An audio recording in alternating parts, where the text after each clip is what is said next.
Hi friends, good morning అండి. అందరికీ బాగున్నారా? నేను కూడా బాగున్నాను, క్షేమంగా ఉన్నాను, సజీవ లెక్కలో ఉన్నాను. కాబట్టి మీ ముందుకు వచ్చే అవకాశాన్ని ప్రభు అయిన యేసయ్య నాకు అనుగ్రహించాడు. ఈ దినం ప్రభువుకు కృతజ్ఞత తెలుపని వారు ఎవరైనా ఉన్నట్లయితే ప్రభువుకు కృతజ్ఞత తెలుపగలరని వేడుకొంచున్నాను, మనవి చేస్తున్నాను. ముందుగా ఛానల్ చూస్తున్న ప్రతి ఒక్కరికి షాలోమ్ అండి. ప్రభు ఈ దినము సమాధానం దయచేయను గాక. మీ అందరికీ మన లోకస్తులందరికీ ఈ దినము ప్రభు వాగ్దానం చదివి వినిపిస్తాను. ముందుగా, నీవు నడుచు మార్గం అంతట్లో యెహోవా నీకు తోడై ఉండెను. మళ్ళీ చదువుతున్నానండి. నీవు నడుచు మార్గంలో యెహోవా నీకు తోడై ఉండును. ఇది ప్రభు అయిన యేసయ్య నాకు అనుగ్రహించిన వాగ్దానం. మరి మీకును అనుగ్రహించే వాగ్దానం మీరు కూడా చదివి విశ్వసించగలరు అని కోరుతున్నాను. మీకు ప్రభు పట్ల ఇష్టము, ఆయన పట్ల నమ్మకము, విశ్వాసము ఉన్నట్లయితే ప్రభుకు కృతజ్ఞతలు చెప్పి ఆయన నామాన్ని గణపరచాను. నా తరఫు నుంచి అయితే నేను యేసయ్య నామాన్ని గణపరుస్తున్నాను. యేసయ్య నామానికి ఘనత, మహిమ చెల్లిస్తున్నానండి. ఈరోజు బర్త్డే చేసుకుంటున్న బిడ్డలందరికీ బ్లెస్సింగ్స్ దయచేద్దాము, అందిద్దాము.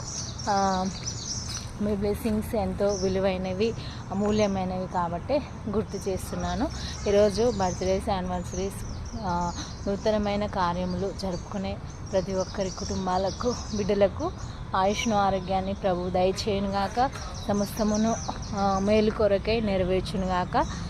మరియు ఈరోజు నూతనంగా జన్మించిన బిడ్డలకు కూడా ఆయుష్ను, ఆరోగ్యాన్ని యేసయ్య దయచేయాలని కోరుకున్నాము అండి. మంచి హృదయముతో ఇతరులకు మేలు కలగాలి మన వలన అనే భావనతో కలిగి ఉన్న వారి కోసము గుర్తు చేస్తున్నాను. తప్పకుండా ప్రార్థించగలరు. మీ బ్లెస్సింగ్స్ దయచేయగలరని కోరుతున్నాను. ఈరోజు ప్రేయర్ టాపిక్ వచ్చేసి, మనము దేవుని కంటే ఎక్కువ ఏది కాదు అని ప్రతి క్రైస్తవ బిడ్డలు చెప్పడం జరుగుతుంది. ఫస్ట్ దేవునికి మనము ప్రిఫరెన్స్ ఇస్తాము, ఆయన తర్వాతనే మన కుటుంబము అని మాట్లాడతాం కదా. అలా మాట్లాడటము ఇతరుల దృష్టిలో అది దోషంగా, తప్పుగా ఎంచబడుతుంది.